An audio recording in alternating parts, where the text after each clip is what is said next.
Scramble anything device. Scramble anything device. Scramble. Greetings in such disaster. Count Cat here again tonight And Katpaira. on Castle Cat's Horror Potcat.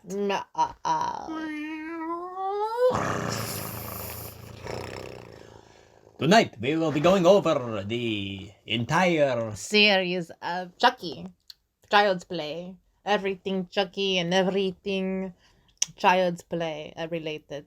from Child's Play to the cult of Chucky, and perhaps if we discover any information about the TV show coming out, probably not likely. But if we do, we tell you. So the first film, November 8th, 1988, the world was introduced to one of the most greatest, fantastic horror films of all time in my feline mind, Child's Play.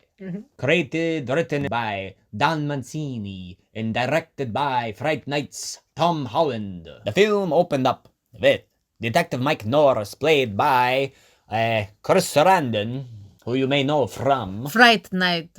In The Nightmare Before Christmas. Jack Skellington's voice. So it started off with him chasing Chucky as a human, the Lakeshore Strangler, played by Brad Dourif from One Who Flew Over the Cuckoo's Nest. Wombash and Van Buren, I'm on the Strangler, and you see him throw a garment, which is actually a dress, which they do not address in the film because it was cut out, a scene, or maybe they never even edited it because it's nowhere to be found, where they wanted to make Chucky a chauvinistic serial killer who targeted women.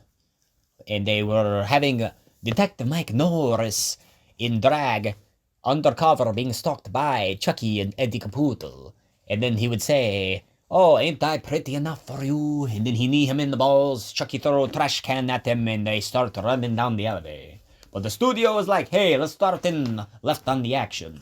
And Brad Dourif was like not wanting to have play a chauvinistic character because he had 2 daughters, he say in interview. And then he run into...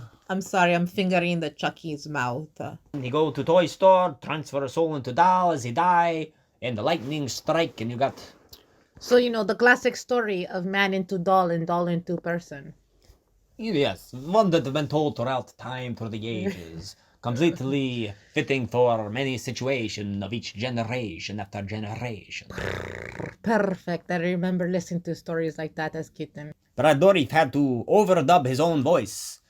Apparently, they had someone else to do Chucky's voice, and they said... I forgot how they said. Huh? They said what? They said that Chucky sounded too gay. That saying he sounds gay is too gay. Yeah, which is sort of funny. I guess they meant he didn't sound scary or something. So they called him back after he was filming Mississippi Burning, another film from 1988 about, racial hate crimes down in the Mississippi or whatever state. But we're not talking about that movie. So that's why his voice sounds so amazing, because it always do, but also... He dubbed over himself even in the toy store. That was amazing information. And then he do the voodoo chant, Ade Due Tambala, and it's something about the snake gods and powers to transfer his soul. And he begs of them to give him the power. Some fun facts about the film. In the toy store where Chucky transfer his soul into the good guy doll, you can see a She-Ra action figure. And also a Godzilla figure toy doll. Everybody know Chucky Killer doll. First one he has to get his soul into... Well, first he just sort of on killing spree for revenge. He says, "I'm gonna get you for it! I'm gonna get you! And I'm gonna get Eddie no matter what!" And then, because he's A man of his word. and of conviction with completion anxiety, he killed Eddie Caputo, take Andy out to school. We're going to go on a little field trip of our own down to the south side of Chicago. And every little boy does with his alive good guy doll. And they blow the motherfucker up. Because this is normal to little child. But of course, you have to kill Maggie the babysitter on the bay because she... The bitch knows too much. Very forceful, the way his arm came dislocated on accident. Hmm. Butthole also. So, originally I read that, or maybe perhaps I was watching an interview, Don Mancini, Who plays? nobody, he's the writer-creator, Just for those who don't know. he wanted to do a horror franchise type of film because it was the 1980s where these were popular with Halloween and Friday the 13th and Nightmare on Elm Street. So in 1985 he wrote the script originally called Batteries Not Included. So Spielberg ruined the first option, so then he changed it to Blood Bodies, where the good guy doll would be a doll which would bleed, and then they would make a blood pact with him, and his child Id would, the babysitter, people who be problems in child's life end up dead. That was the original script. However, Tom Holland had some ideas of his own, where he thought it'd be much more terrifying if it was a serial killer, this terrible person trapped inside of a doll. Ended up working fantastically for the best. Overall, for 7 more. So Karen go home and Karen's the mom. she look at the box, say batteries included, and they fall out. So almost the title of the original film. And then she go to check the batteries in the back of the doll when his head turn around and he say, Hi, I'm Chucky. Wanna play? and she say, ah! And drop the doll, you roll under the couch. And then she pick him up, threaten to throw him in the fire, and he says in his ever so cute voice, you stupid bitch, you filthy slut, I'll teach you to fuck with me. He took the words right out of my mouth. What a beach, throwing this doll in the fire. She gets this gift for her son for his birthday, and now she's destroying it? Yeah, what the gives? I mean, it had a little bit extra features. Killing features, but extra features, no less. And it didn't even need batteries. Didn't she know what a deal she had? Also, you can see a hint of that original idea to make him that way when you see Chucky's apartment and he has the Clockwork Orange type of female figure furniture and very weird contorted positions, sexualized and mutilated dolls here and there. How insightful. I also always wondered, like, how did his apartment, did he paint that mural? Did he get stoned with Tiffany? I like to try to put together, like, Chucky and Tiffany, even though she wasn't added on until later in the fourth film. Right, but Tiffany is the bride of Chucky, for those who don't know. I'm sure you all do know. I just like to imagine that they were, like, getting stoned and she come home and she's like, Chucky, what did you do to the walls? What's the matter, Tiff? You don't like it? Look, there's me naked bowing before John learning the voodoo to beat death. How come you didn't paint me in there? Okay, so maybe I should have gotten a better impersonator for Tiffany. This is funny that this is what goes on through mind. We know a guy. I imagine they're probably saying something like, I don't know. Maybe perhaps complaining, yeah. She was a complaining girl. So, I don't know what to say about this film. I don't want to sit here and give a synopsis on it. I got it. Oh, Chucky, why don't you add more death in there? More blood. More people being stabbed. How about Can somebody we have being more strangled? stabbings in there? Something like that. I don't know. Okay. A fun fact, so, I forget his name, something Jaegerbomb. Kevin Yeager. I want the Jaeger bomb. He was like a designer or operator of Chucky, the animatronics. Catherine Hicks. They ended up getting married. Who got married? Catherine Hicks and Kevin Yeager. Who's Catherine Hicks? Karen from Seventh Heaven. Oh, right. That lady. She's cool. I liked her in Peggy Sue Got Married. Seventh Heaven. And he just wants this cool toy because nobody will play with me. Because a little boy with no father, so it's always that kind of story, you know? The classic E.T. story, where any child will accept an extraterrestrial or extra tricky Chucky doll as a friend. What we speculate really happened was that the father from E.T.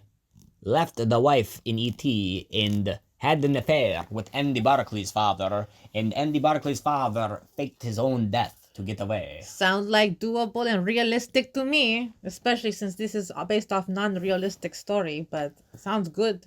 So here a funny thing, we're going to go sidetrack, we're going to go backtrack, we're going to go end tracks. The good guy doll back in 1988 in this fictional world of Chicago, Illinois, worth $100, they say, only cost $100. The Trick or Treat Studio doll, which I hold on my lap as my child, cost $500. After looking and comparing prices of the Teddy Ruxpin, which could speak and move, although not as intensely and cool as a We good have guy Teddy doll. Ruxpin here. Here, do we? Yeah, it's upstairs. Oh, we should go dig him Should out. we play some Metallica up on it? So Yeah, put the Metallica tape in there. I think we did Or before. Death Cat. Right, put some Death Cat into the Teddy Ruxpin and blast it. Butthole. I did the math to see with inflation in America today in the third dimension. How much? The good guy dolls, if they could talk and move, should still be under $500. But you pay $500 and they don't do that. But they do have a wig and their clothes too tight. I want all that talks, like Chucky talk in the movie. There are people out there who will customize to talk. Forget it. I have imagination. I can do it. Hi, I'm Chucky. Wanna play? That's good enough. Close enough. So, Karen Barkley cannot afford the dog because it costs too much. She's single mother working overtime even on her own son's birthday. And her friend Maggie finds this guy apparently she used to date at some point in time. I wonder what that was like. Maybe they were both real into hard stuff. Meant in multiple ways. So, you know, her apparent ex-boyfriend have this doll that he found from down toy store and he sell it for a cheaper price. So she get the doll. Bombing Street is ex-boyfriend? No, he's a random man because he tried to rape her later. No, he tried to rape Karen Barkley, but remember when her he says, friend. "Oh, steal this," and she goes, "I think I dated him." It's not Corona, but I'm good. God damn you, my dear. Cat damn you, my dear. Curse you. I love you. I love you. Lick my eyeball. So we find out that she get the doll from Guy. They're in bad neighbor in the alleyway. She purchased gift for son's birthday, for little Andy's birthday. She give it to him as a gift. He's enthralled. He's so happy as can be. The mother have to work overtime.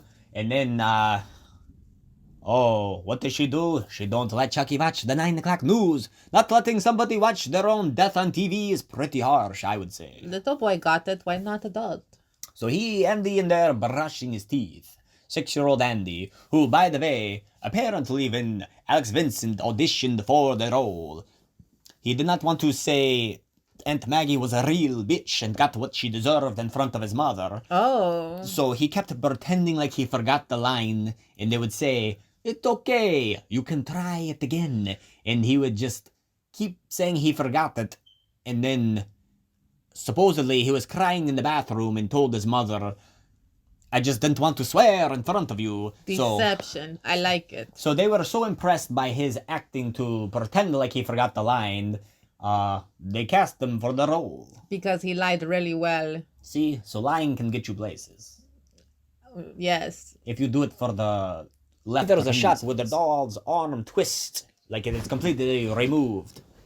And it dislocated. Yeah, I'd be pissed enough to kill somebody too. They dislocated my arm like that. So what a bitch. That Maggie is a real bitch. She had it coming. Which is where we come to our second down to death. Yes, she go flying out the window. First, so the first movie is kind of like a detective noir sort of mystery. You don't really know for sure. I mean, you know it's Chucky because the whole point of Child's Play. Yeah, the whole point of Tom Holland wanting to have Chucky be a human in the beginning of the film, Charles Lee Ray, was he wanted people to associate, oh, they know there's something evil in that doll, that terrible evil man. Right. And you can see also, back to the chauvinistic sexism, you can see that in his furniture in his apartment, how it's all women's bodies curved for tables and such. Right, like Orange, Clockwork Orange. He must have been inspired by Sounds good Clockwork to Orange. me. Sounds Clockwork Horror. So he moved along and he said, "This bitch don't let me watch 9 o'clock news. She dragged me by arm. She's going to get it." And so he goes off and start with killing spree and kills Maggie. Hammer. For some reason, this good guy's children's play set comes with a real hammer. It sounds cliche because it have hammer on his overalls or bottom of foot pattern. Well, that's exactly what's here. That was the good guy kit right there. The hammer, the saw, Right. the hat. Sounds like total foreshadowing. Even the real nails. He also have a baseball bat, which also happened. He used a baseball bat in the first film when he knocked Andy out unconscious. Wow. Then you have the military, the helmet and the gun and the knife, but you get all of that in Child's Play 3. And these are all patterns on overalls of Child's Toy. And then you have the fire hat and the axe. You get Chucky with an axe and Seed of Chucky, as well as Curse of Chucky. Total foreshadowing. I get it. I'm not sure if we have the hatchet and the type of knife from the Native American set. They probably knew that was no good to go there. Well, you do use axe twice, so perhaps you could make argument that one axe was for this film, the other axe for Curse, and then of course the Doctor stuff were 2 films. The first one, he used scalpel to cut one doctor, and then later he killed all sorts of people in the asylum. So Maggie's dead now, and Chucky got taste of blood, or Charles Lee Ray. And then what happens? So then we're reintroduced to Detective Mike Norris investigating when Karen come home, and he noticed the shoe prints are small, even though they're too small to be Andy's. And sees that same pattern print. Very From the suspicious. doll. More likely that it'd be a human than an inanimate object, supposedly. Also, that whole shot there they have, the point of view of Chucky running through the apartment, Was very cute. where you don't see him, but that was actually played by Alex Vincent's younger sister. Oh, she was the running double. Correct. Running double sounds good. So then, the next day, Andy go to school, and apparently you can see the crew in the windows at the school. Professionalism. We try to aim for that in movies as well, with Planet 9 films. He get on to the CTA, the Chicago Transit Authority train, and he take it down to south side Chicago, a very dangerous area, especially for a 6-year-old boy in the 1980s. The 6-year-old don't care, so he go hardcore with Chucky. He's very fortunate nobody tried to abduct him or kill him or do anything terrible, or perhaps they did and Chucky took care of them in an alternative Deleted scenes, that never happened. which we made up. Right meow. Left meow. But yeah, you see confidence in the little boy because he has his good guy doll that whispers to him a lot of sentences in private, which is Charles Lee Ray. And so little boy is confident with man in child toy body. He's a real friend. He's his first real friend. He'd have no father figure. How could you imagine being 6 years old and having this cool doll play with you and talk to you and interact with you as a human being, but he's still your toy in a way? I'd feel supernatural because toy was supernatural.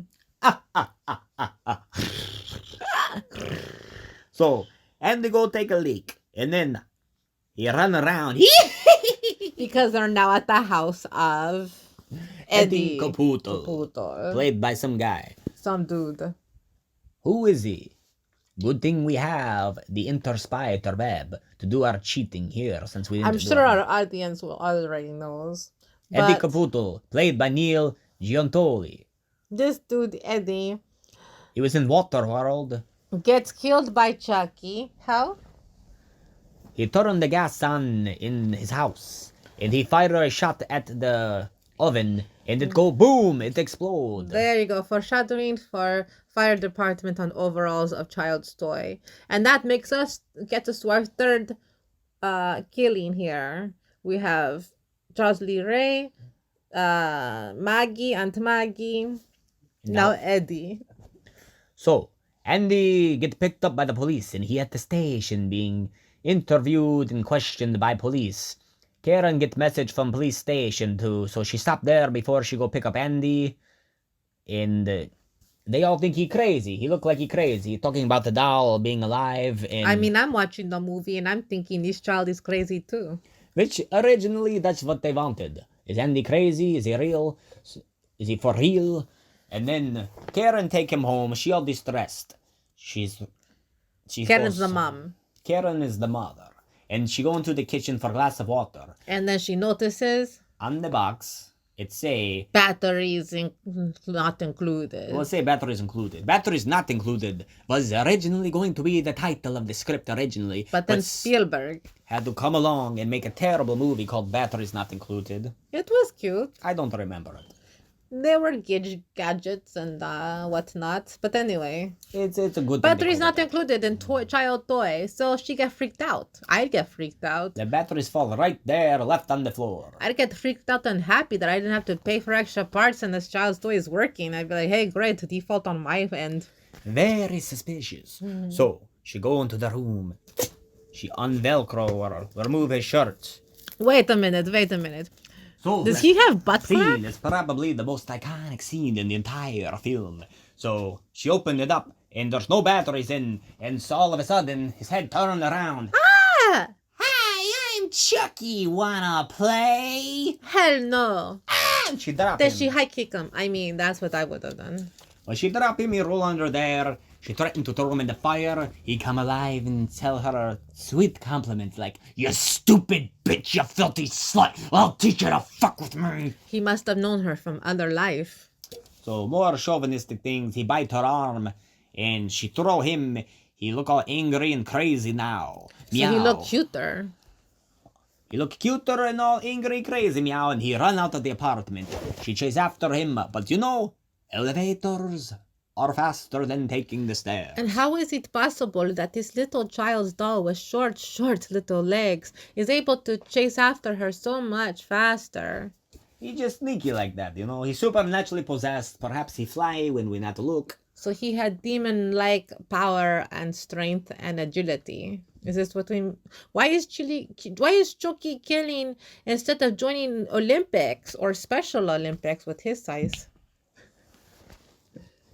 I don't know. Me either. By the way, we also looked at undressed Chucky Charles Lee Ray doll. He anatomically incorrect. The good guy doll. Good guy doll incorrectly atomically. You're a late bloomer, son. There's nothing wrong with that. Yeah, and it's not getting to bloom or be flower anytime soon. So question I always wondered was, so Karen chased him out and they're outside, meow, in the snow. Right. I don't think she had her keys on her, or perhaps she ended up locked out. Right, maybe she know nice neighbor that he buzz her in. Perhaps, yeah, that's a very good point.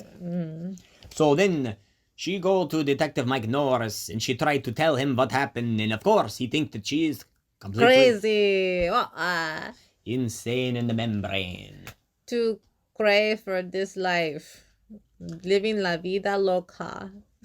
So she go down to check out where she find out where. Wait, what happened, meow?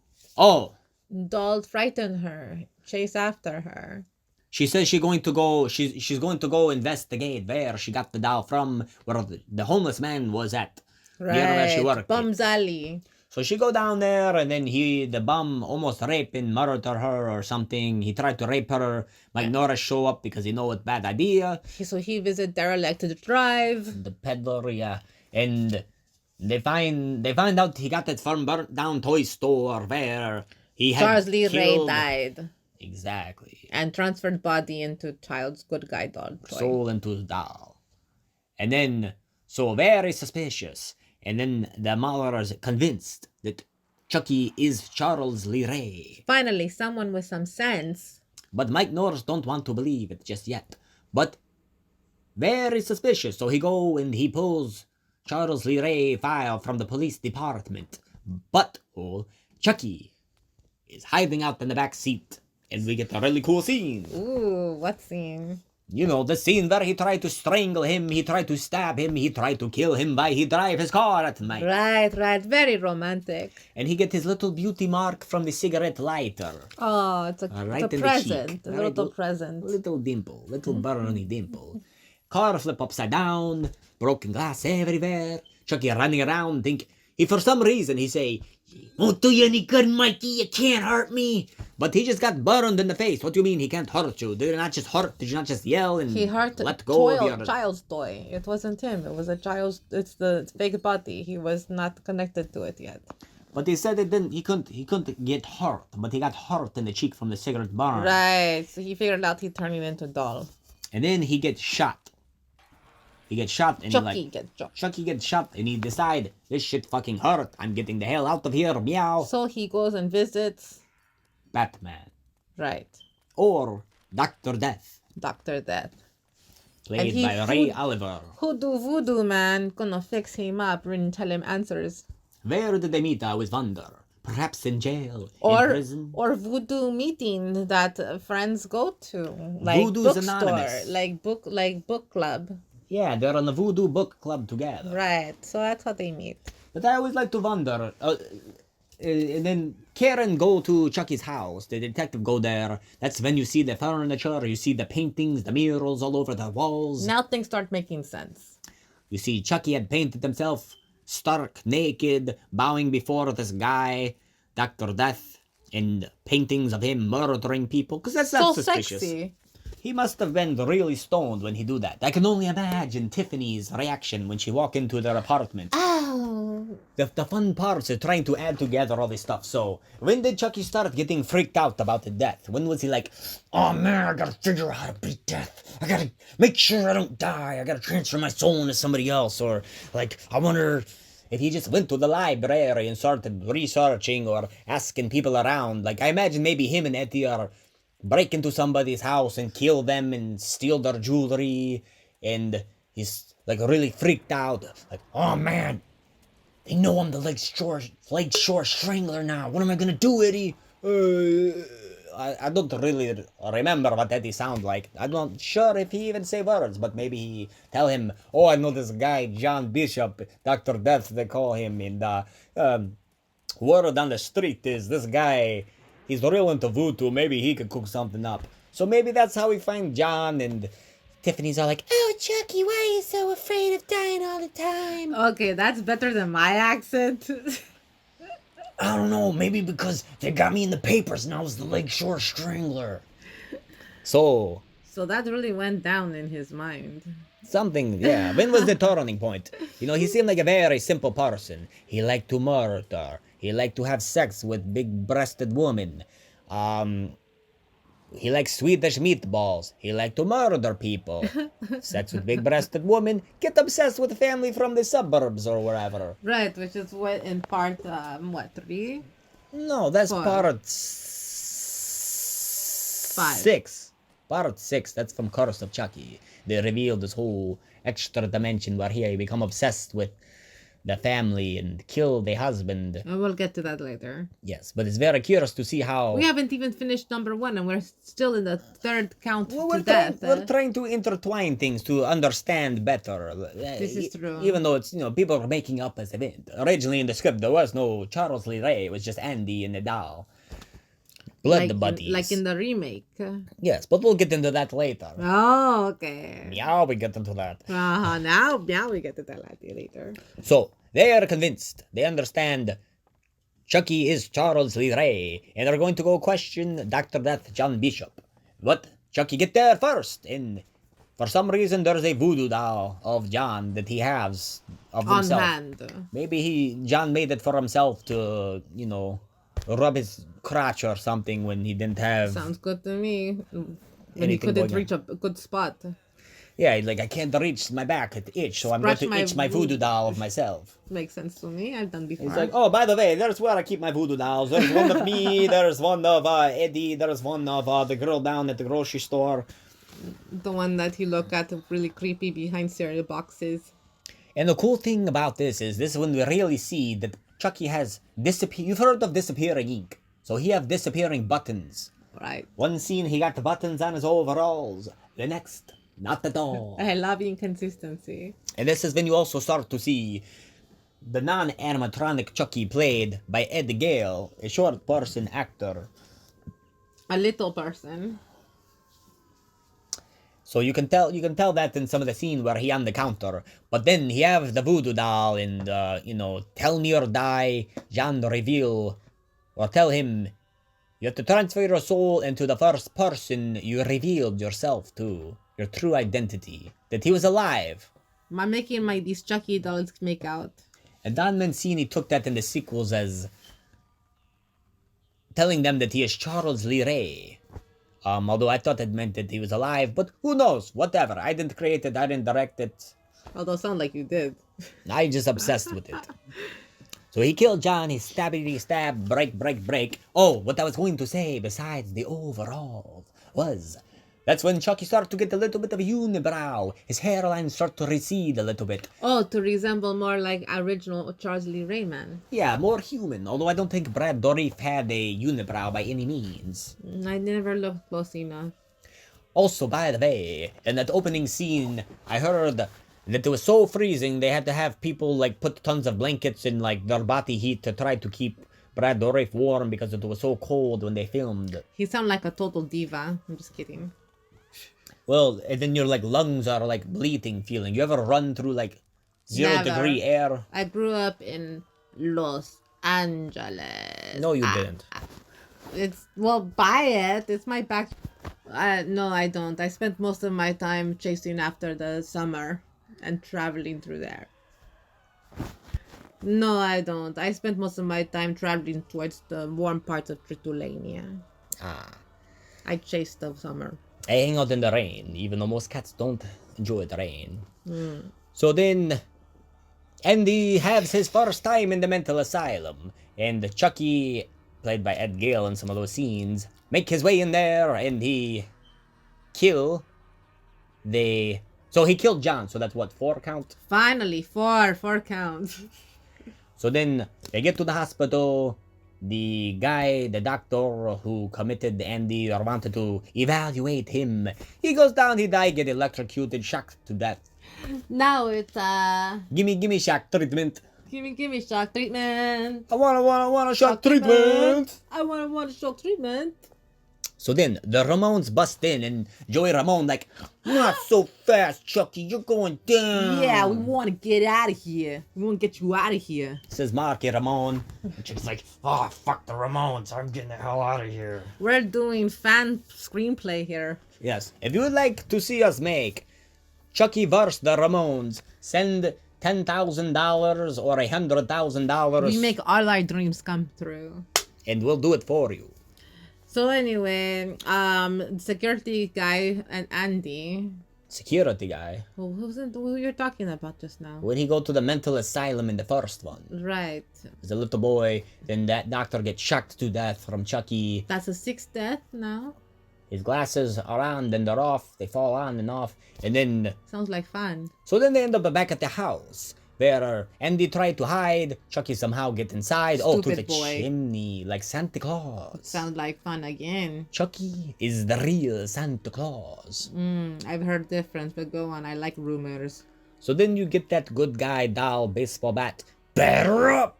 And he crack Andy right in the skull. Oof. And he starts his different version of Ade Due Dambala. A longer version. They spell different every time, so... Sound like he's getting lazier each time. Well, this one actually longer than the beginning.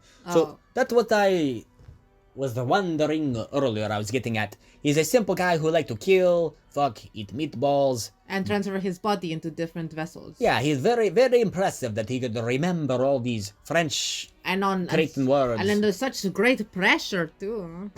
Very terrified of oblivion. Right. He wants to live on forever, even if it means being crotchless good guy doll. Until he developed that in Bride of Chucky. Yes. So they running around, trying to transfer a soul. The detective and the mom come up, stabbing in the legs. The stab wound moves around, up and down. Detective Mike Norris's leg. Because this is normal. You know, continuity. Fuck it. It's tricky. Lots going on there. They set them on fire. Apparently, Chucky's shoes are off, then they're back on. Oh, and that's one of my other favorite lines in the film when Andy light the match and Chucky go, "No, Andy, I thought we were friends. We're friends. Friends to the end, remember? This is the end, friend." He screamed, burst into flames, run around. Best line told by little child. Other cops show up, played by Jack Santos. Or Jack Santos, played by Tommy Swerdolov. And he's like, "You guys are crazy. What were you talking about, man? Stop." And he also, in the comic book version, by Innovation, I think they made him blonde-haired for some reason. Ooh, and he have a Andy? boyfriend. No, the second cop. Oh. With the mustache. He looked like he from the 70s still. He sort of looked like the guy from, what's that show, the Archie Bunker? All in the Family. All in the Family. You know the dude, the young guy? Oh, sure. He had the mustache. Yeah, let me think. He sort of will remind me of that guy because of his mustache and hair. I wonder why. I think he directed When Harry Met Sally. Very spooky movie. Relationships. Huh? Terrifying. So, anyways, they shoot his head off. Karen shoots his head off, his arm off, his leg off. But he's still alive, so they have to shoot him in the heart, because his heart is almost human. And Very spooky. then he's dead. Well, sounds good to me, but he really not dead, so you not fool Catfire. Dead for meow. But apparently, just like a human being, if you take their skull and rebuild the doll for the stockholders, hey, you too can come alive. Sounds good to me. Tom Holland did excellent job with Child's Play 1 in creating Charles Lee Ray as a human form, giving more backstory, which we don't get into for a while in the later sequels. Child's Play 2 open up with the rebuilding the doll from scratch using only the metal head. Pretty expensive toy to use a metal head. Sounds like child could get hurt really bad. Also, don't they realize his teeth are pretty much real teeth? Were those the teeth of the doll? I think not. Who behind this? So, Sullivan is trying to stockholders to be comfortable. They mention that the mother is in psychiatric care and the child, Andy Barkley, is in a home for disturbed children. Originally, Don Mancini wanted the opening to be a trial where Karen Barkley is seen as insane. She's convicted for being insane and sentenced, sent to a psychiatric place. But you do not see that until the 7th one. The Cult of Chucky, the very beginning. You get Nika going sentenced instead of Karen. Catherine Hicks was saying something about, it was interesting that my husband would get the script for Child's Play 2 and go work on the film, and then she was like, "Hey, where's my script?" Well, yes, I'm disappointed. But sure, it starts off with little boy getting taken into a new home with the Stinsons. And he's looking at the picture of his mother that's in what? Sepia, black and white when it was in color. Black and white version. Right, and there was a colored one in the original first Child's Play. The third one. Okay. So go from black and white to being in color. So it's weird. I watched the movie backwards, so I got information backwards. So Chucky at his house that looked like my grandmother's former house, where everything blue and weird, the textures and patterns, like I'd patterned a shirt here. And he looked at this really ugly, stupid, hideous piece of ceramic crap that you would find in an English person's house. Of course. And, being an 8-year-old boy, of course he's drawn to it. Of course. And she say that it's very valuable, been in her family, yada yada. And then he come across the room of... But wait, that lady was being a total bitch because he says, "Oh, who are you going to give it to, this heirloom?" Well, he just moved in, so... And then he says and then she changed the subject really quickly because she's like, this isn't going to last long. She's already knowing. Apparently, she takes in kids all the time.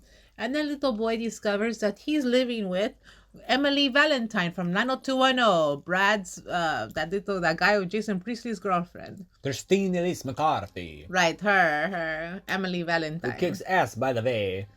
And, 90210. makes very interesting, delicious-looking vegan food from time to time. Respect. And you see the hat that she's wearing in the film, is actually her real hat. It was not a hat from the wardrobe department. It was Very a hat. good. It was a hat she would wear to auditions. It was her good luck hat. And she got the role, and they thought it'd be cool if she wore the hat in the film. Turned out good. So you got this modern day 1990 beatnik, a rebel without the cause, totally independent, who end up teaching Andy very valuable lesson of You can only depend on yourself. correcto. Oh, we forgot about the kill count. We totally leaped over the fence here. When they're rebuilding the doll, Chucky's first kill, totally unintentional perhaps, or it's just his murderous soul, electrifying through the eyeball machine, because they can't just, put eyeballs in a doll with their hands. They can do everything else with their hands except for put the eyeballs into the sockets. Naturally. And, the one worker who says, we're not used to making them manually. What does he have to say about it? He say, and he go flying through the bulletproof glass. Can you say that again? No. Blah, blah, blah, blah, blah, blah. I didn't catch the second phrase, but sure. He dead. So it's First just, count. Nothing strange going on here. Nothing to be considered. To kill is innate, and to kill is to be human. No. But he totally inhuman, meow.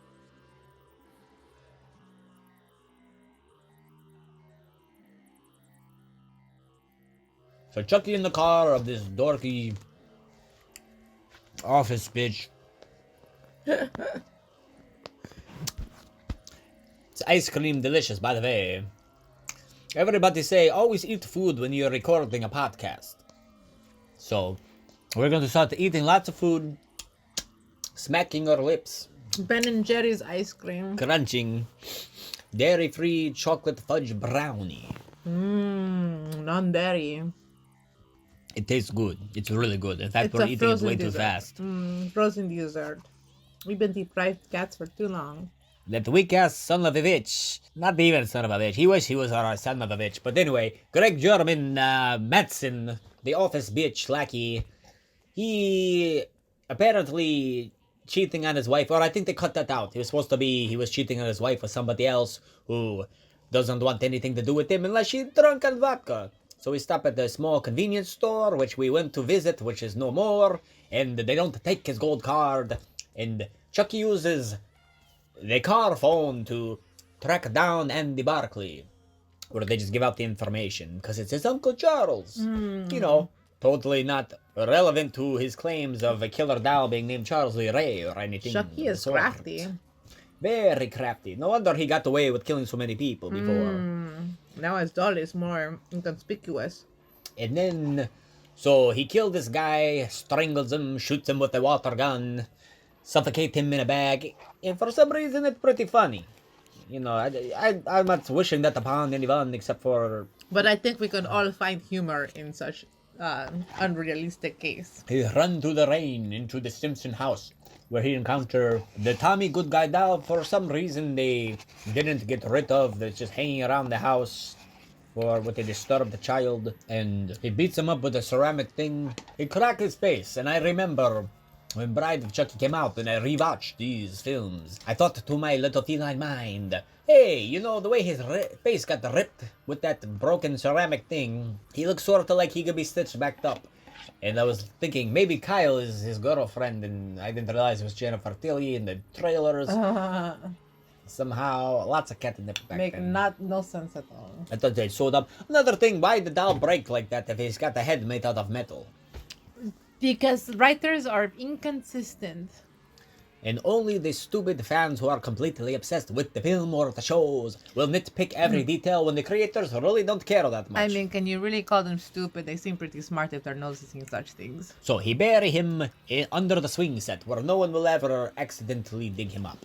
Right, normal place, under swing set, got it. Okay, so the first kill is Chucky coming back, the factory worker by manual. Then we got the Sex and the City guy or whatever. What's he from? Oh, he's from Ally McBeal's. Single female lawyer wearing real short skirts.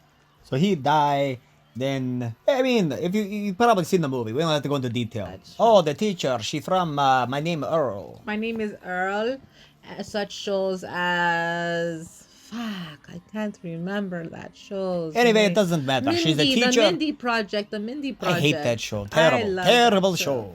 So she's the terrible teacher in the movie, and she go ahead and tell him, I don't care that little boy behind you is hitting you and kicking you. You're gonna be staying here after school. Get Big lost, mistake. microchip. Big mistake, because that's where Chucky fights Andy, and he hides in the little cabinet, and then he's ready to get him, and then the old lady is like, I'm gonna lock this little boy in the room and lock the little toy of child's play doll in the closet, and even though it's illegal, she gets away with it, but it's okay because she's going to die anyway. It probably wasn't illegal back in 1990. You could do that to a child. You could lock them up, you can hit them, you could beat them. It was okay. There's just sort of teaching in parenting. So it was a terrible blast from the past. And so she get beat to death with yardstick after having an air pump shoot some air into her artery. very satisfying. Andy run away through the window. And he's trying to tell the family. Oh, this is also before that scene. Chucky tie Andy up to the bed. And that's when he started to say, the new game. I got a new game, sport. It's called Hide the Soul. And guess what? Hear it. That sounds a little bit too kinky for my taste. So another blooper you can see is Andy struggling. There's a shot of his foot where he wearing a slipper, but in the wide shot he wearing socks. Big mistake. Continuity. So anyway, he killed the teacher with a yardstick. It's real funny and dramatic and good zoom out. And Chuck is somehow so fast with his demon possession. He end up right, left, back into the basement at the bottom of the stairs. Which is where his stepfather ends up. Yeah. How's it hanging, Phil? And he died too. So he die, he crack his neck, he break his neck. Good riddance. You know, everybody sort of don't mind because and then that's he jerk. when stepmother steps in and says, I should have listened to him and gotten rid of Andy. So now little boy has to move on to next house, but not before. So he go back to the orphanage. And Chucky's still hiding out in the basement. Kyle throw him into trash can. She sit on the swing to relax with a smoke. Also, I wonder, when she smoked the cigarette and Andy smoked the cigarette to want to see how it tastes, is that why he smoked today? Should he be suing the whole production and director of Child's Play for this? Probably not, because that's probably how he pay his bills to this day. Got it. Maybe. I don't know. And yeah, so Little Boy Tries Cigarette by Emily Valentine from Beverly Hills 90210. Every time a 8-year-old smokes a cigarette, a doll tried to kill an entire family. So when then we have Phil, so what are we at the death count? 3. 1, 2, 3. Teacher was 3, so this 4. Mr. Okay. Simpson 4. And then, so Kyle on the swing, she's swinging in her feet. Kick up some of the dirt. Oh, and, right, because there was someone buried there. And she find Tommy. All broken up. She checked the trash can. Chucky not there now. He got out and put the lid back on. Oh. She go up to sewing machine. Joanne! And Joanne, she's not saying nothing because she got some fabric in her mouth and she's dead. So What they're a 5. dumb dead beach. Then Chucky pop out from the sheet so scary like. And then they duel it out and he get the knife up to her neck and they go for a ride to visit Andy. Great. Andy's already prepared to get the hell out of there because he's smart, he's understanding what's going on. Only it's scary when you're watching a movie and the only person who knows what's going on with perfect sense is little boy. Fire alarm go off, everybody file out in disorganized sort of manner, not really. Foster lady that run the orphanage, she think that Kyle pulled the alarm, so they go into her office where she grabbed Chucky. They make out. They make out with blood. Amazing, isn't it?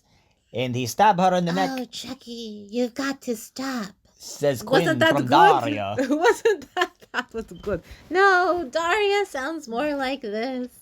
So Daria show up from the photocopy machine and go, Or Quinn. well, this is going to make a real great This is going to make a thing real into the great yearbook. thing. Now we're just doing voiceovers for you. Okay. So one of my favorite lines Chucky say there is when Andy's staring at the dead orphanage lady with the photocopies running out. Snap out of it! You act like you never seen a dead body before. That was pretty accurate. It's pretty funny because he correct. He left. And he It's has not- seen that body many times before. Exactly. So then they end up. I understand Chucky's frustration from there. They jump onto the Chicago Sun-Times or whatever truck because for some reason the idiot didn't close it even though he carried newspapers. And Kyle go after them. The car still work after he went to the windshield. Oh, and also when they get pulled over on their way to the orphanage and she say, "You seen dolls that pee? This one bleeds." Originally, Don Mancini wanted to have the Buddy doll bleed. He could swap blood with children, so that way it's they get sick. They end up right where they started. The good guy play pals / play partners factory shot in Long Beach, not Shot Chicago. in Long Beach, which is interesting because we find out that instead of Chucky, little Chucky son finds out that he's Chucky's son because of the Made in Japan mark on the wrist. Don Mancini knew what he was not doing there. He was not continuing any continuity by any means. I was totally confused, and then it broke my whole structure for what I knew of Chucky series. Maybe the Tiffany doll was made in Japan, but then No, because they showed the Chucky, and we never see Made in Japan on the wrist of little Chucky doll. But he never, in that one, those are studio movie things made, so maybe they made the props there in Japan, although I think they traditionally usually do Maybe, not. but then why was Seed of Chucky born with Made in Japan mark? Well, I'm just going to make up a good excuse. I'm very good at crafting over these things. My theory is that the doll that Tiffany transferred her soul into was made in Japan. But then they keep referring to Charles Lee Ray's wrist, and he was the one that But remember, in Seed of Chucky, that's not a good guy doll. That's a movie prop doll, animatronic. Correct, but it's not consistent with knowing that he was born from actual Chucky doll, not born from Made in Japan doll. But he was born from Tiffany doll. Well, And what if Tiffany was should Japanese? They should have showed Tiffany's wrist instead of Chucky's wrist as they Made in Japan. Better storyline. Yeah, Anyway, it's inconsistent, but the excuse worked in my head. We digress. So then what happened? They're in the toy store, and it's one of the coolest scenes ever. They're running around the factory. Right, who doesn't love to run around in toy factory? There's a million good guy dolls everywhere, and I want to own all of them. I guess they crushed most of them. And You Count could- Cat actually almost does own all Chucky dolls, according to me. I wish. I truly wish. I wish not, but at the ones that are around us is okay. It's like having little toys and dolls. And Don Mancini, if you are listening, which I suspect you are not, we would love to see that footage you have inside of the toy factory from Long Beach, California, of the Play Pals. We just want to see the home footage of it. Maybe a re-release of anniversary of Chucky series and deleted scenes. We'd like that. So they run around the toy factory. Chucky lose his hand. Chucky kill a factory worker. He Sounds got right. eyeballs stuck into his Chucky eyeballs. obsessed with getting eyeballs and killing with eyeballs and getting his eyeballs pulled out. What are the obsessions with the eyes? Well, Do that's they what make lie? humans humans. That's what make dogs dogs. That's what make cats cats. And that's what make dolls resemble the living. So another thing, when that factory worker get eyeballs stuck into his eyeballs, looking at the size of him, it should have stopped to put more eyeballs into his nut sack. Right. But machine was very stupid and stopped. Well, they just cut, but it wasn't Okay. exactly a comedy yet at that point. Still just a horror movie. Right, tone of the movie was still very serious and But suspenseful. Meow that they've inserted so much comedy with Seed of Chucky and so forth. Maybe they could go in like George Lucas ruined all his films, and they can add to Child's Play 2 and have some eyeballs sticking in the corpse's nut sack. So when he comes swinging through, they're like, "Hey, what is this, a Muppet?" And then they look down, they go, "Oh no, it's a dead guy, scary." We should do that. That I couldn't have said it better myself. So then you get the cool death there, he get all mutilated and stuff like that. He stick the knife in his arm, he got the bloody nose, he look as cool. To me, that's perhaps the coolest I've ever seen Chucky, with a knife for a hand and a bloody nose. Pretty badass. Okay, sure. Another problem I have with these Trick or Treat Studio dolls, they put the wig cap on there. Butthole. Lame. You see in the factory, they insert the hair into the doll like most dolls, so why couldn't they do that for this one? Every time I push his hair back, It's sad. It's a wig, yeah. It's a sad reminder. It's a sad reminder that I should not have paid 500 American US dollars. Oh shit. In Transylvania, we would have hung people for spending that much. But I love him so much. This is why you have to purchase in this round. He's the closest I'll ever get without having to pay like $2,000 for an actual proper customized version. You slut. You Chucky toy slut. Nah, there's nothing sexual involved here. What? Unless you dress up as Tiffany. Oh, wait. That was me. So, anyways, Chucky die. He turned into Cabbage Patch Doll with the air and his head explode. And It looked beautiful. Very artistic. originally, Don Mancini wanted or had in the script that when the head explode, and I think there's an alternative ending they showed on Sci-Fi Channel back in the 1990s, where a piece of his face from the explosion lands in the hot liquid to make the rubber for the face, and you see that's where Blood. Chucky come from. And that's the blood that it begins in the third Chucky. But they paused it there because they had to wait for Andy to grow up 10 years by waiting like 8 months. Right? It made no sense. So that then meow takes us into Child's Play 3. By the way, rest in peace, John Lafia. You did a terrific job directing Child's Play 2, and we're all very saddened by your death when you took your life last year in 2020. Hey, your birthday actually coming up, April 2nd. So they leave the toy store to the factory, and we get tied into Child's Play 3 from 1991, released, I believe, in the summertime, as opposed to typically they would release the films in November. This one, directed by Jack Bender. Again, of course, written by Don Mancini, and of course, produced by David Kirshner. It's starring Justin Whalen from The Adventures of Lois and Clark, that TV show about Superman, as Andy Barclay. Another thing that would be interesting, that would be cool if they did, except for it'd be terrible, because Justin Whalen did a very good job, in my opinion. But what if they went back and they CGI'd or took the face from Alex Vincent and put him in there? Or they just have like the, 38-year-old, 39-year-old Alex Vincent play the 16-year-old version of Andy Barclay, and they just like cut him into Child's Play 3, so it's consistently Alex Vincent in all the films. That sounds totally easy. Or maybe in an alternative universe somewhere. I was going to say in an alternative universe somewhere, Alex Vincent Lithuania? filmed his, here on Tritulania, Alex Vincent filmed himself acting out all the parts when he was 16 in 1998. And we can cut those into the film. But if we're going into alternative realities like we do any Cowabunga, any Critters, maybe they just would have waited 10 years. Because they actually stopped. They paused making any more sequels because of all the real-life murders where people would try to scapegoat, blaming it on Chucky did it. Right, people are crazy and stupid, and they do anything for a good scapegoat. So this Child's Play 3, it started off in the beginning with the dusty old toy factory from the second one. For some reason, they left it abandoned for a decade, not a decade, but 8 years. That almost decade, and that's what people do when they give up. Yeah, especially when they're trying to make millions of dollars selling toys. So now it starts off with wonderful plastic and blood mixing up together in the credits and introducing us to a brand new Chucky. Yeah, he just can't escape the plastic doll. He's just real pissed off. He reformed into the doll, just like ice cream. You get your strawberry and your vanilla mixed together and your cone. It sounds like they did not get the power. Oh, I'm supposed to go to a meeting. Cut. Child's Play 3 from 1991, released less than a year after Child's Play 2.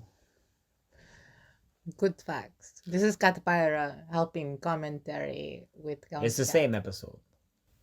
Oh, whatever. Of course, like all the films written by Don Mancini, directed by Jack Bender, who also did, I don't know.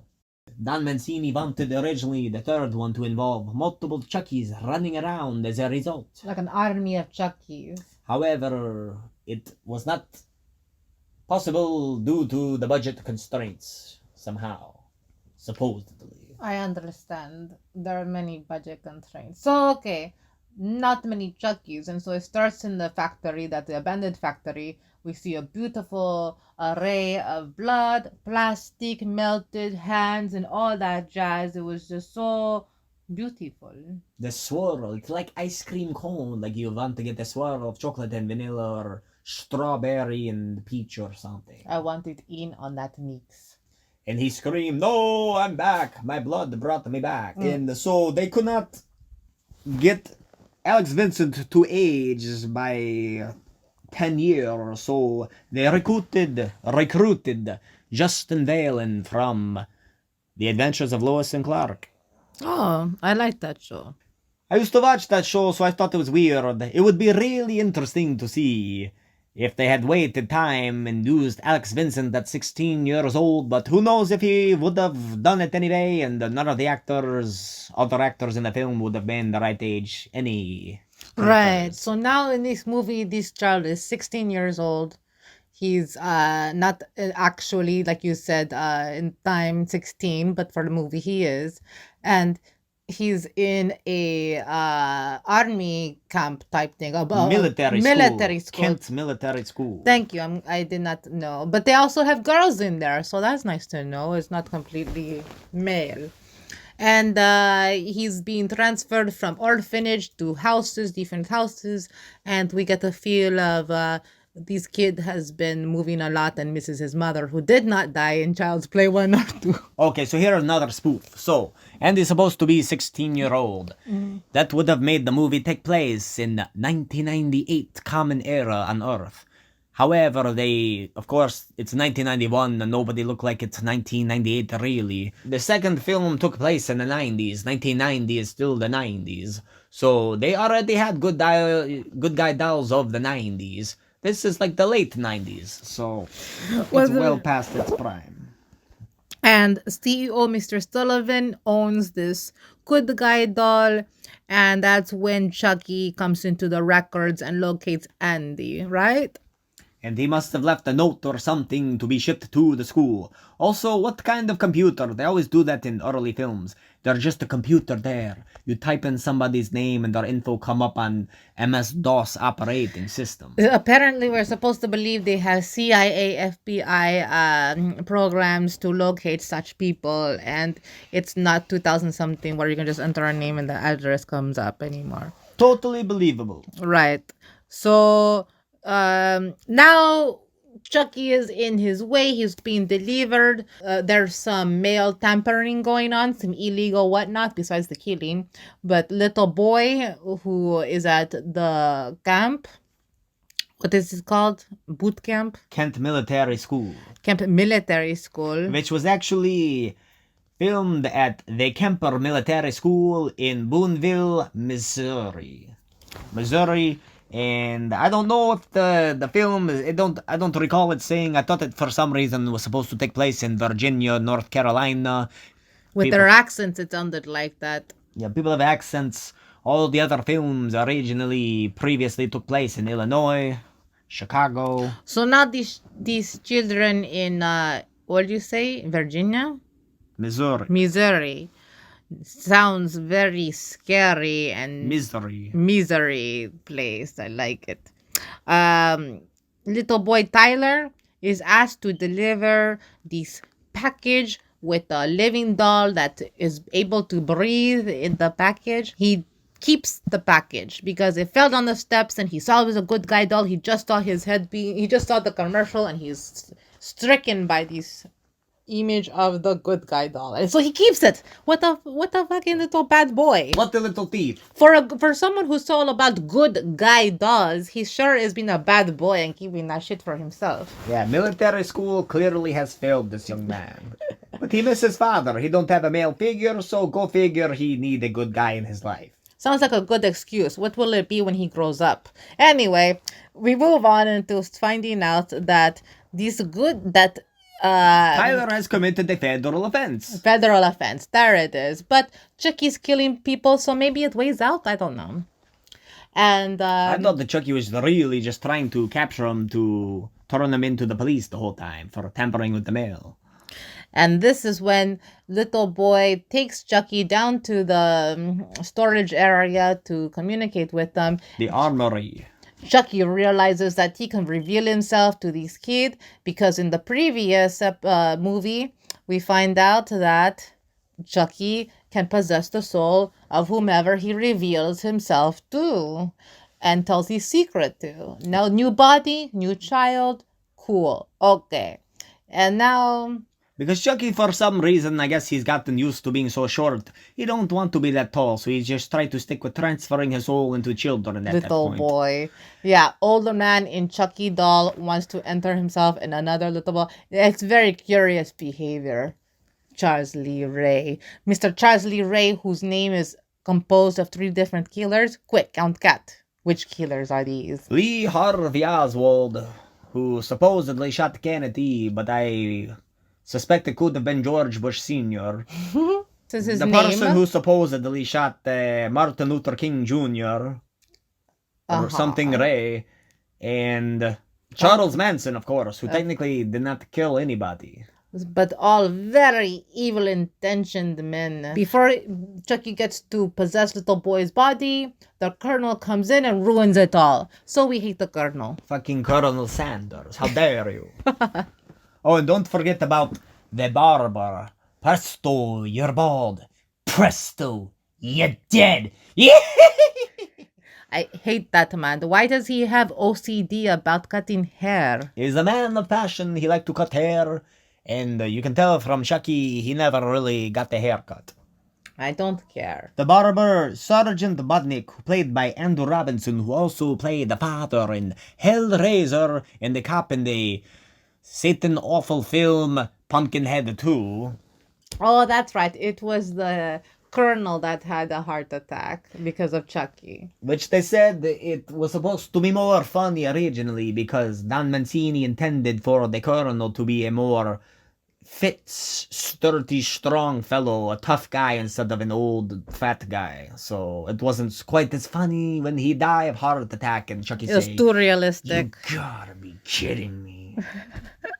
Then there's a Colonel Shelton, also known as John from Girl Interrupted, and he don't like anybody, especially Andy or Whitehurst. So he gave a lot of grief to them, spitting in their face, screaming. The Silvas mouthing off back to the jerk Shelton. So he make her do push-ups, all that thing. He basically in charge of these cadets, and he'd like to torch them. Yeah, sounds like total asshole. And everybody like to pick on Whitehurst because he have glasses or something. And then he realized that Chucky is real. Does he die? Yeah, he got shot, remember? Oh, yeah, sad story. Yeah.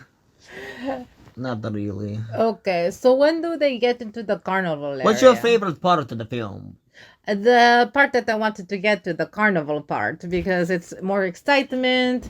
Little boy Tyler talks up to the security man saying that his life's in danger, and this man's like, yeah, I got it all under control. But he don't know Chucky is a doll. He never Because had it under the control. man actually brings out the lost and found, and it's Chucky doll. Good guy doll. Yeah, What I right. found. What a total moron. And who don't love a carnival? Everybody love a carnival. You got the rides, you get the Devil's Lair, where of course Chucky want to go. Cotton candy, which I've never tried. Sacrilege. Well, we got some pink candy hell demons you can nibble on, perhaps. What makes you think I haven't already? Because you just said you never had any cotton candy. I thought it was not same difference. What do you think they ejaculate? My mistake.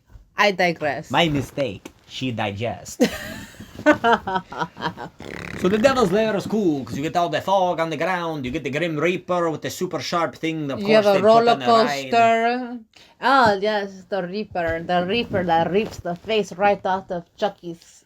And you get all that beautiful Plastic face. guts, that sort of animatronic mixed with human guts, whatever they are. You don't really have a skull there. It's not Right. really the metal head. It's the big chase. It's the big chase where Chucky chases Tyler and lures him into the area. The what's his name? Andy and his He doesn't girl. lure him. He forces him in there with a gun. Yeah, lure for same difference. And he gets him into there, and Andy and his girl that shows him how to shoot earlier and boot at the military camp. The Silva. The Silva girl who looks like she's 35, but she's supposed to true. be 16. We don't believe it. Actors. And then Chucky's face gets cut off by that great Grim Reaper, as Count Cat mentioned earlier, that handsome Reaper man. She was about 20 when they filmed the film. Perry Reeves. Yeah, 20 plus. Then How old do you think she looked now? Meow. she looked way younger than she did in film. Yeah, She's pretty much the same she's age. pretty much same age. Yeah, there's nothing more. I can't comment. From the undead, they all look the same age to me. Perry Reeves. Can't even say her name. Perry Reeves. You have not aged since before. Perry. Just cut your bangs again and you look same age. Or maybe get some bangs. Every time I see a face, it don't work for me. I say, give it some bangs. Why do you think I have it?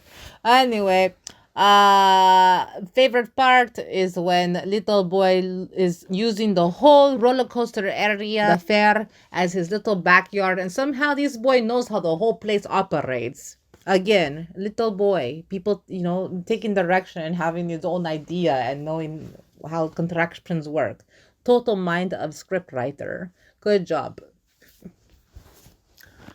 This is definitely a beautiful part when that Grim Reaper cut his face off. Whose face? Chucky. Very good. When he cut Tyler's face off. We like names here. So bloopers I like to look at. Just Wait, comparing from the going from the third from Child's Play 3 into Bride of Chucky. Wait, what I think is big blooper really quick is when Chucky is on Andy's back and he's holding that little boy, what's his name, Terry or whatever? Terry Tyler, starts with T. Terry Tyler Moore. Terry Tyler Moore's hat, and he's got Chucky on his back, and he's saying, I got you. But he's got little doll on back as if he's like a big rhinoceros or something, and he's nothing, no weight. How are these people struggling? I understand the force that's within. He's sharp. He got a sharp object in his hand. I mean, it's He little. bites. It's little doll.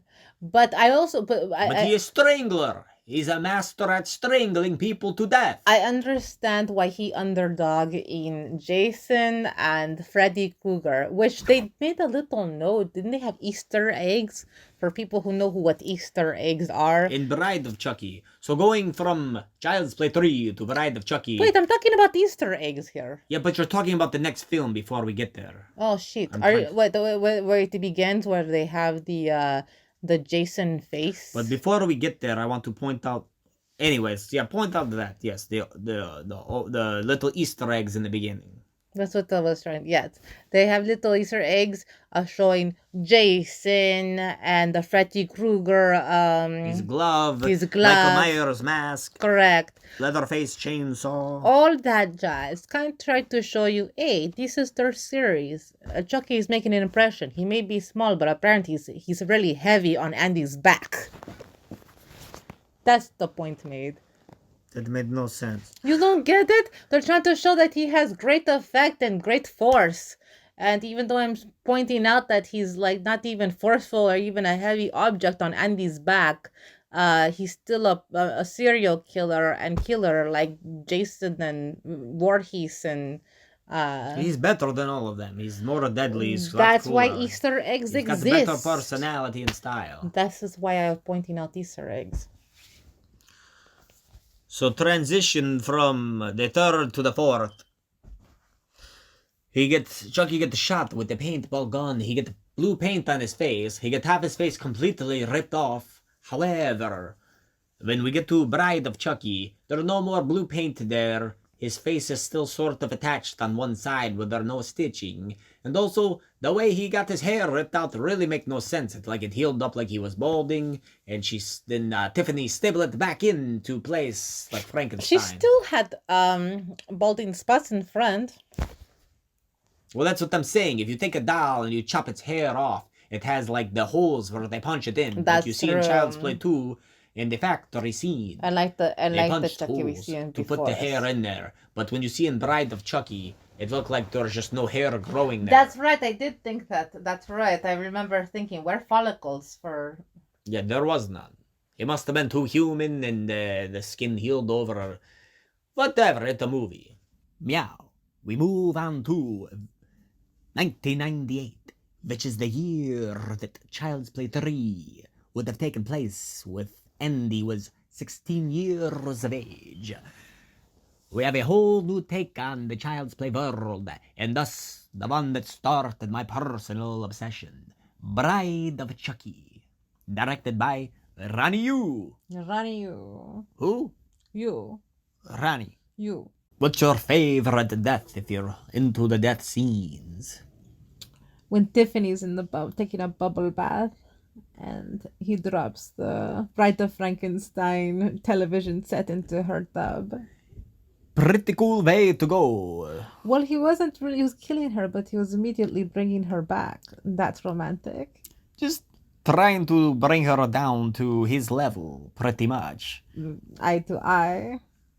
So it started off with the Easter eggs you already mentioned in the inventory, crime scene depository. And you have this Officer Bailey, crooked cop, bringing the evidence. Played by John Ritter. No, the other cop to get his throat slit. Okay, Lincoln. Sure, Lincoln Lord. Continental. You get Jennifer Tilly, looking gorgeous with her bleach blonde hair, perfect eyebrows, and beautiful blossoming. She look hot. bosom. She look hot. Everybody agrees she look hot. She's trying to. She's in a relationship with David Alexis Arquette, who's totally gay and rest in peace, and we love him, and he's a great trans actor. But Chucky killed him and he gone. yeah, he can't kill. Tiffany had to get rid of him because Tiffany, she set them up. He had a pretty good 90s goth look going on there, besides his stupid fake tattoos. Totally fake. But his makeup, beautiful. Totally fake, like the Polaroid that he gave Tiffany saying he killed the body and it was his own. And so she finds out that her chanting works to bring Chucky back, and It's not the crack. She lit the candles. One thing we realized was she uses Officer Dead Bailey's lighter to light her cigarette. how do we know this? Butthole. She could have used the candle. How do we know what? How do we know this? That she used his lighter. Because it shows it in the movie. Oh, good for you. You're following. We digress. Go on. Reader's Digest. Get it off her chest. You got the Bride of Frankenstein clips in there from the TV. The scenes where you actually see the Bride of Frankenstein, because she's not really in the movie until the very end. She hate me. You get a little more backstory here with the Charles Lee Ray, Chucky as a human form. He was dating a bombshell who 10 years younger than him. They enjoyed killing together. That's great. Well, the perfect romance. That's- Killing together while you obsess over another Couple pregnant that killed woman. together stay together. Vivian Van Pelt strangled her with his belt, perhaps. Dumped her in the river, sending down the shivers. Kept the ring and made Tiffany sing marriage songs. So we know that Tiffany always wanted to be a mother, because she had this idea in her head that he was going to propose to her, and she wanted, she got the Mother- playpen and everything. She Mother was always said to go ahead and get married. That's a really bad voice.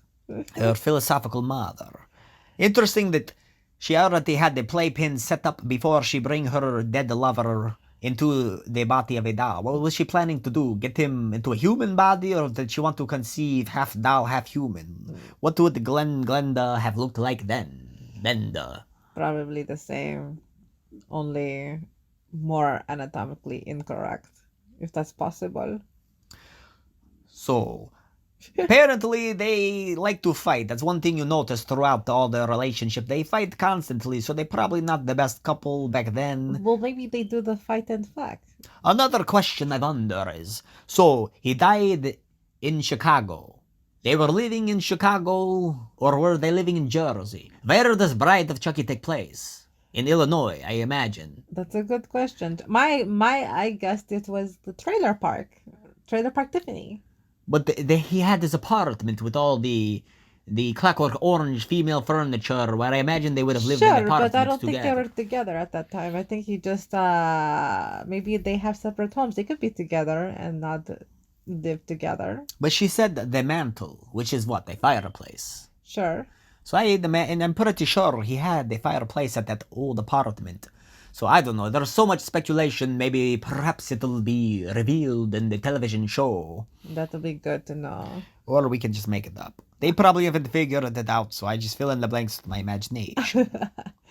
Okay, so Trailer Park Tiffany also has neighbor that knows the teenage couple. Well, the neighbor is the teenage couple. Half of Right. the couple. Half of the couple, the man of the couple. Who used to do jujitsu with my ex, who's In now real dead. life.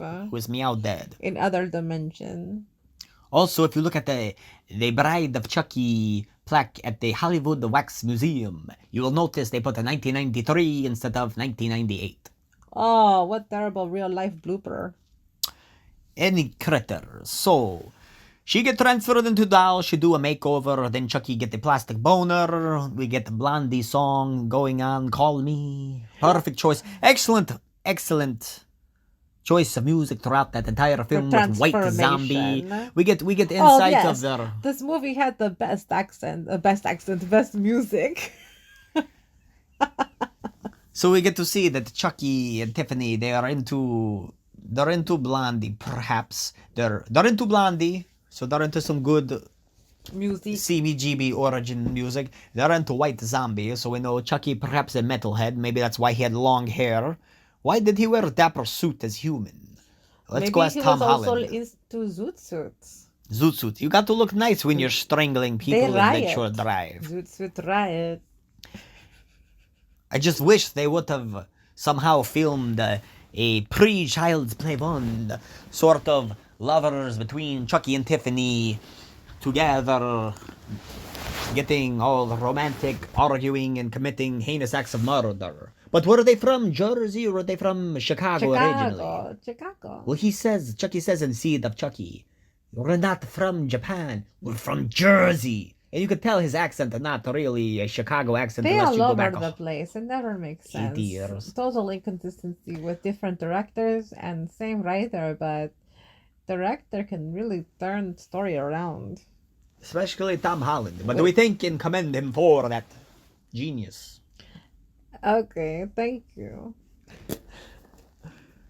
Just speculation. So they go on this road trip with Jesse and Jade and the help of their friend David, the first outwardly homosexual character in the franchise, finally, because we're getting into times where it's not so looked at strangely outside of It's more California. socially acceptable. Yes. But if you read the comic books, the police officer, we never had to deal with that here at Citylania. We've always been okay with whoever you're in love with, you're in love with. Whoever you want to bone, you can bone, as long as they get down and call you on the phone. Yeah, don't hurt no one. Don't hurt no one. Unless you like that too, because sometimes some people into that. Sharp objects. I'm not into that. Things only at if most. Consensual. Yes. So go on. If you got the pretty face, you can put it down there. Just when you sink your fangs into, ouch. And then we get John the Ritter, who Don Mancini said he originally wanted to get John the Ritter as a security guard at the toy factory in Child's Play 2. Oh, interesting. I could have seen that. But it took them 8 years to get to there, or 7 years. Or because whatever. now he's playing Chief of Police. John the Ritter, rest in pizza. Rest in pizza, peace. Rest in pizza. Not only did he get to be in Bride of Chucky, but he sort of got to play Pinhead before the remake of Hellraiser. I had no clue. Well, you see the pin, the needles. Why does that look so familiar? I don't know. Lack of memory. Yeah, you're telling me, girl.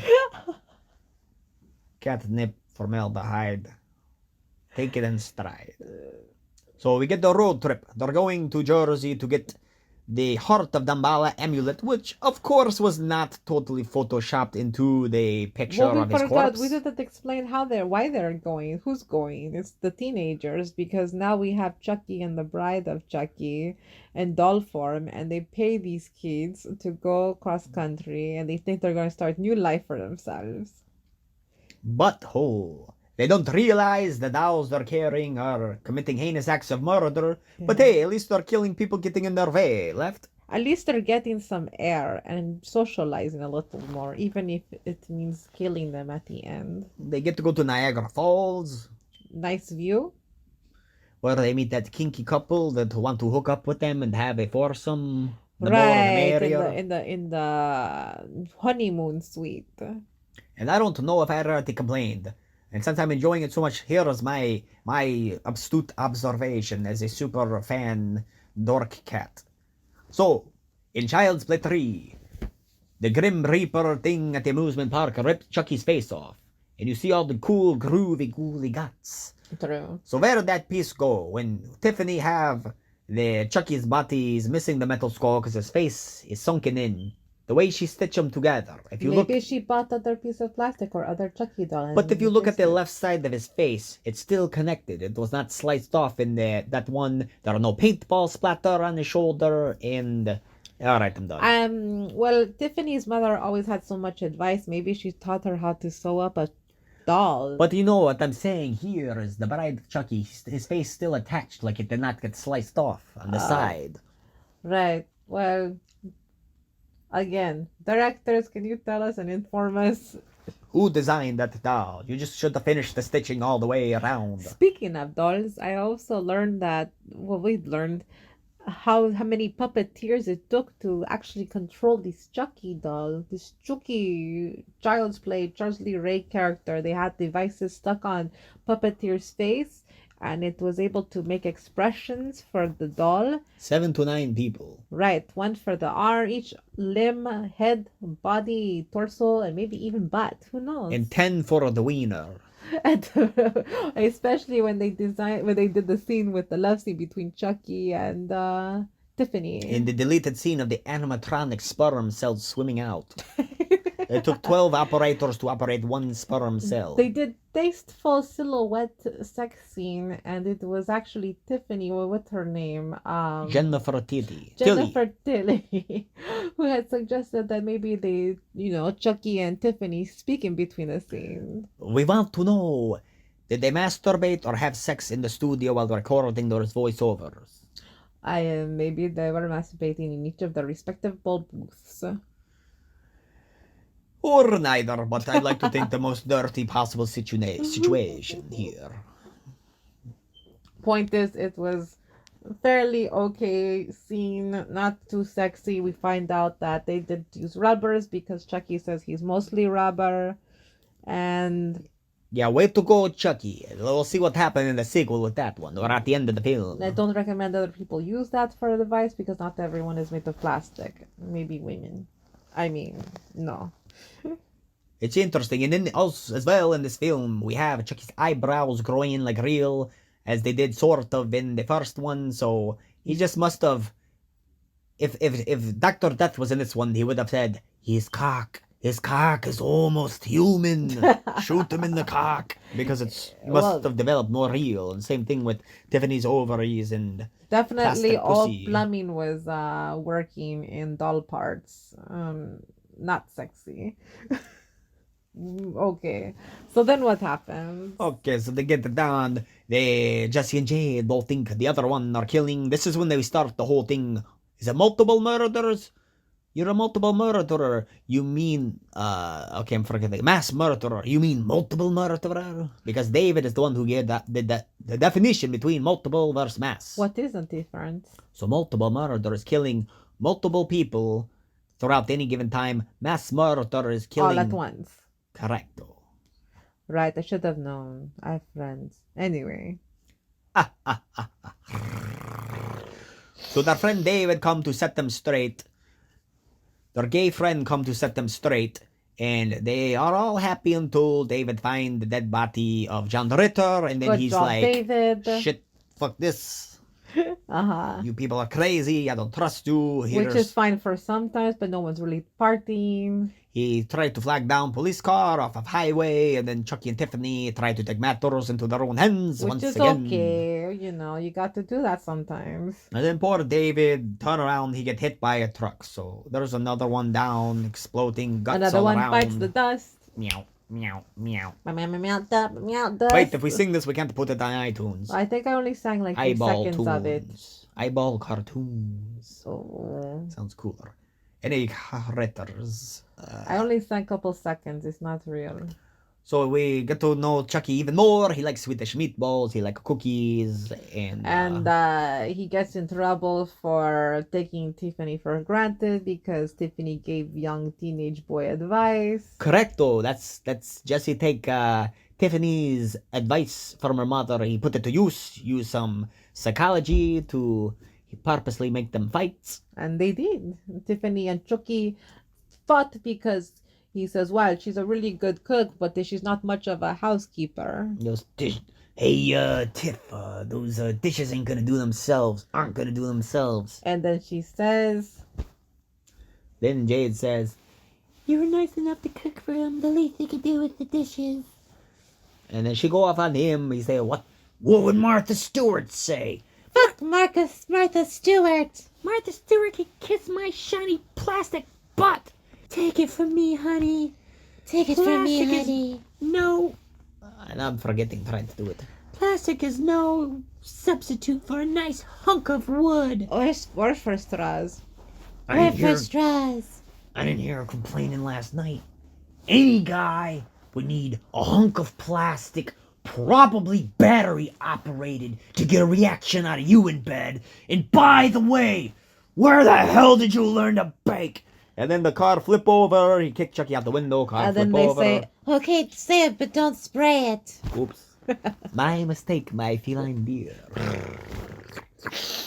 no more water spray. So Tiffany then, she got kicked into oven. She kind of looked like Chucky from the first one. She looked real gross. They end up in the cemetery. His body being exhumed.